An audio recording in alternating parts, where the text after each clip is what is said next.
Now, I don't know what you fancy for lunch today. Broth, venison, bone marrow, a roasted swan. How about all of the above, and that's just for the first course, please, along with lots of pottage, boar-heads and 12,000 eggs. Because that's what was on the menu today in history in 1387, when Richard II was catered for at the London home of the Bishop of Durham, the most elaborate royal banquet of the Middle Ages. Yeah, at the time, Richard was 20 years old and he'd been on the throne for 10 years, and the bishop had good reason to lay in some serious supplies because the king's court was famously extravagant, nowhere more so than in the kitchens. According to a chronicle of medieval cookery written in the 18th century, King Richard employed 2,000 cooks, which sounds insane. Apparently, 10,000 people visited the court every day, and all of them would expect to be fed. Wow. I mean, it's funny because when you start to dig into this story and you look at the ingredients, you expect that this party would have been entirely off the hook. But as it was in the home of this bishop... Gotta say grace, haven't you? Historians suggest that the atmosphere would have likely been quite sort of solemn rather than a raging party. And during a medieval feast, each of the three courses, because they did have these three courses, would have been served to a very particular set of rules and etiquette, with the roasted birds and the subtleties, we'll get onto what subtleties are later on, made to look fit for a king. But just this, the list of food alone is entirely staggering. Before we even get to the wild courses themselves, the ingredients list caught my eye because before they even started cooking, they had to lay in, for example, 300 marrow bones and 1,200 pigeons. You had 144 whimbrel, which was a sort of shorebird. You also had, listed in the ingredients list, enough wildfowl, which seems a kind of arbitrary quantity to be trying to provide someone. I don't know if they're trying to list this off to give a sense of someone else who wants to host a massive banquet for the king and thousands of courtiers. But as a sort of sense of the full breadth of stuff that they were eating, it's astonishing how much they got through. Yeah, well, I mean, as a side note, generally, culinary historians struggle a bit with the Middle Ages because everyone in the kitchen was a professional because you're cooking for the king. You need to know what you're doing. There are people who only know how to slice the beak off this weird animal and let it bleed through the mouth so it tastes a particular way. And so when they're writing down what it is that they're doing, the recipes that survive are just aid memoirs for people who already know what they're doing. An untrained cook can't look at this list and then make this feast.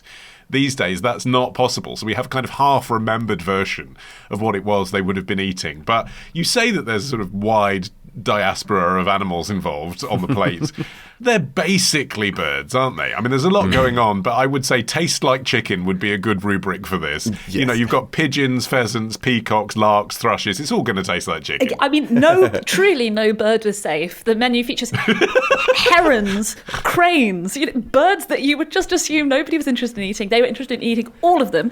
As you mentioned, there were three courses, but when you look at what they were, all three are dominated by roast meat and poultry and savoury stews in various combinations. There is no sense of a starter, main and pudding. It was basically just eat something, have a break, eat more, have a break, eat more again. And all day as well. So you think of this as three courses, but really it's very much sharing plates, isn't it? It's like three gigantic mezes, one for breakfast, one for lunch, and one for dinner. And there were puddings, as hinted by the need to purchase 12 gallons of cream, 3 bushels of apples, and 11,000 eggs. And those puddings included Middle Eastern-inspired dishes, almonds, honey, and spices, as well as tarts and fritters. But they seem to have been served mixed in with the savoury courses. For instance, the first course includes boar's heads and roast ox, but also crustard lombard in paste, which is a pastry filled with creamy custard flavoured with prunes and dates. The third course includes a sweet stew of almonds, honey and eggs, as well as an early version of a cream puff, alongside roast venison and quail. I mean, the funny thing is that at the end of every course, there's this thing called a subtlety. And a subtlety was a dish of food that was meant to be surprising in some way, either through the way it looks or the ingredients that were used in it. It's kind of something that's never as it seems. I can hear in your voice the eye-rolling apathy of a boy who's been king since he was 10. Do you know what I mean? You're absolutely right. It's got to be surprising in some way. Come on, give me something good. It really is the medieval equivalent of "is it cake?" That's what they were going for. I literally have that in my notes. So the classic conceit of sugar work would be it looks like meat, but it's actually a fruit. It's that. Yes, exactly. Yeah. Or it could be, or it's even more divorced from foodstuffs. It could be something that looks like a statue, but it's made from sugar and pastry and other edible things. Yeah, and the 4 and 20 blackbirds baked in a pie from the nursery rhyme are an example of a subtlety. There were allusions as well, like a bird being plucked and roasted and then painstakingly redressed in its own plumage so that it looked alive. You could have things made of pastry or marzipan designed to look like something, a mythical beast or a tableau of a religious scene. Those were apparently popular at feasts hosted by members of the clergy. But considering they were called subtleties, they could get very unsubtle indeed. Writing just a few decades later, a chef to the Duke of Savoy recalled a giant model castle that had to be carried in by 4 men. It contained multiple roasted animals who had wax candles in their mouths wrapped with cotton soaked in alcohol so they appeared to breathe fire. Whilst we're doing a glossary, actually, some other words from the time that you might stumble across were you to look at this menu. Bake meat. A bake meat is just a pie. Oh, phew. I was assuming it would be something really surprising and horrible. And a mess. Now, a mess is the 2 to 6 people that are eating food at each table traditionally, although there were slightly more on this day. And that's where we get the phrase mess hall from, which is extraordinary when you consider how many cooks were involved, which we talked about earlier. Just one mess for all those cooks. But at the same time, they were never just a kind of free-for-all. Everything was prepared with this enormous amount of deliberation and care and attention, and food was portioned out to all of these messes around the room. And some of the great European banquets would have up to 7 courses, but 3 courses was normal at a British feast, so that's kind of what has still lingered down to our era of entree, main and dessert. And each of those 3 courses would have a mixture of all of these different things swirled up together in them. And I think that's a really interesting way to try to imagine how this feast would have looked. And I think it really must have been quite buffet-like. It must have been like even trying to think of serving yourself even a mouthful of every one of the dishes that's listed would just sort of makes me already imagine myself bloating, and wanting to go to the vomitorium. Well, I hope, Arion, that you wouldn't be serving yourself, because, of course, that would be the job of the carver, who was there to share out the food equally. Well, I'm going to say equally. I reckon if there was a bit left over, the king probably got it, don't you? I reckon he had first dibs, and then the bishop had a go, and then everyone else. But, I mean, there was a very codified series of rules that evolved over centuries by the Middle Ages. The carver could only touch the food with his left hand. And I say his because, of course, it was always a man with a thumb and 2 fingers. Everything had to be carved a particular way. Here is an extract from the Book of Carving by Winking de Worde from 1508. Quote, "Place the salt on the right side of your lord's seat and the trenchers to the left of the salt. Then take the knives and arrange the loaves of bread side by side with the spoons and napkins neatly folded by the bread. Cover your bread and trenchers, spoons and knives, and set a salt cellar with 2 trencher loaves at each end of the table. Then serve your lord faultlessly." That's where I'd mess it all up. Yeah. I'm with you. Before that, like bread, salt sounds fine. I do that every day.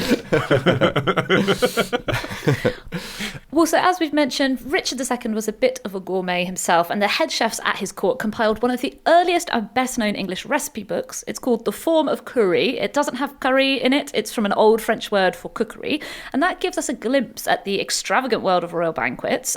It's the first ever mention in English of ingredients like olive oil, cloves, and mace. These would have been very exotic to the average person. And served solo. I found that really interesting. Like, spices were just served by themselves, which sounds mad to the modern palate, but it's because they were such a luxury. They could only be found in a palace because they were effectively little samples brought over by boat. So everyone would just have a taste of mace. Yeah, I mean, there were the other ingredients that are used in the book are sugar, pepper, cardamom, ginger. These are things that the average person would never have tasted. And weirdly, among the recipes, there are actually some things that are very familiar to us. There is a recipe for macarons, which is a very early take on macaroni cheese. But as you would expect, there's also a lot of weird stuff, hair in its own blood. And I think my favourite, ferment with porpoise, which is, I literally feel sick saying it, a milky wheat gruel with slices of porpoise in it. which is vile. There's plenty on the table, Rebecca. You don't have to have that exactly. one. Just skip that course. I've had gout, and this is the most triggering menu I've ever read. I've picked out some of the weirder ones, but in the introduction to the book, these master cooks mention that the recipes do include preparations for, quote, common potages and common meats, which suggests that the majority of visitors were being served kind of canteen-style, cheap and cheerful fare. And in fact, the preface to the book, which was written in the 1780s by Reverend Richard Warner, observes that the majority of food was being consumed, because we've talked about this and we didn't have forks. The majority of food was being consumed with spoons or bare hands, and that the recipes are chiefly soups, potages, ragouts, hashes, and the like hotchpotches, entire joints of meat being never served, and animals, whether fish or fowl, seldom brought to table whole, but hacked and hewed and cut in pieces or gobbets. And one of the things you may have noticed from what Rebecca just said is the thing that they don't tend to eat very much of. So Wynkyn de Worde also had this to say in 1508 about fresh fruit and vegetables. He said, "Beware of green salads and raw fruits, as they will make your lord ill." And, many people in the period were suspicious of green salads as well as fresh fruit and also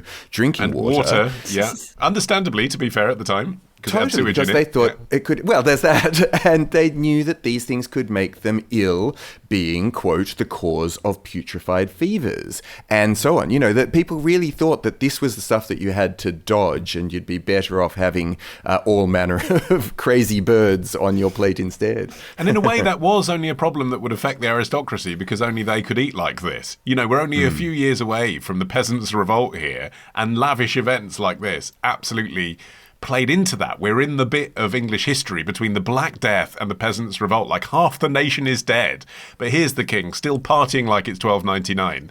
And that is a matter of royal decree. Edward II issued a proclamation in 1315 which stated that, quote, the great men of the kingdom, so the men who aren't the king but are important, should have only 2 courses of flesh meat served up to the tables, each course consisting only of 2 kinds of flesh meat, except prelates, earls, barons, and the great men of the land, who might have an intermeat of 1 kind of meat if they pleased. On fish days, they should only have 2 courses of fish, each consisting of 2 kinds, with an intermeat of 1 kind of fish if they thought fit. And those who should transgress this ordinance should be severely punished. To which everyone said, yes, your majesty, sure. 1 intermeat between fish, whatever, yeah. Yes, I'm finally Earl. Now I get my intermeat.